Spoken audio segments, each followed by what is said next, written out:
ผนกอุตสาหกรรมและการค้าแขวงบ่อแก้วสมทบกับองค์การคุ้มครองบริหารเขตเศรษฐกิจพิเศษสามเหลี่ยมคำและสภาบริหารเขตเศรษฐกิจพิเศษสามเหลี่ยมคำลงสุกยูเยี่ยมยามฟาร์มไก่ของบริษัทสิงสื่อลาวพัฒนากสิกรรมจำกัด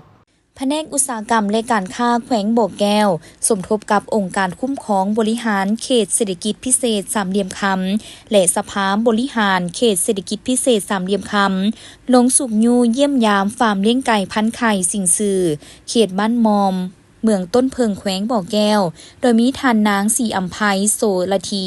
หัวหน้าแผนกอุตสาหกรรมและการค้าแขวงบ่อแก้วทานฟูสร้างผู้บริหารฟาร์มไก่พันไข่สิงสื่อมีแผนกการที่เกี่ยวข้องของแขวงเมืององค์การคุ้มครองบริหารเขตเศรษฐกิจพิเศษเข้าร่วมฐานฟูสร้างได้รายงานโดยย่อเกี่ยวกับจุดที่ตั้งขนาดระบบการผลิตที่ทันสมัยจำนวนไก่จำนวนไข่ที่สามารถผลิตส่งออกแต่ละวันและอื่นๆอย่างกงไปกงมานอกนี้ท่านนางสีอัมภัยโสระทียังให้คำเห็นบางตอนว่าพวกเฮามีแผนที่ชัดเจนเพื่อศึกษาข้อมูลการผลิตรองรับผู้บริโภคในทั่วแขวงและพร้อมสนับสนุนบริษัทสิงสื่อลาวพัฒนากสิกรรมจำกัดในทุกด้านเพื่อสุกยูให้ฟาร์มไก่พันไข่ลาวที่เขตเศรษฐกิจพิเศษสามเหลี่ยมคำกลายเป็นสินค้าส่งออกสำคัญในการขยายตลาดภายในและต่างแขวง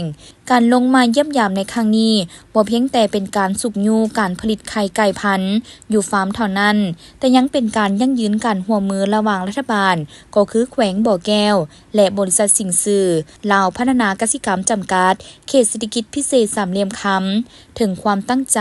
การเอาใจใส่ขยายฟาร์มและการส่งเสริมไข่ลาวให้กลายเป็นสินค้าส่งออกทางด้านเสบียงอาหารที่สำคัญของผู้บริโภคภายในและต่างแขวงด้วยบรรยากาศที่เต็มไปด้วยความพร้อมของบริษัทสิงสื่อลาวพัฒนากสิกรรมจำกัดและจากคณะนามของแผนกอุตสาหกรรมและการค้าแขวงบ่อแก้วที่ได้เดินทางมาเยี่ยมยามศึกษาความเป็นไปได้ในการผลิตไข่ไก่หับไส้สังคมของฟาร์มไก่พันไข่เพื่อติดตามขั้นตอนการผลิตของไข่ไก่ให้ได้มาตรฐานและเพียงพอต่อผู้บริโภค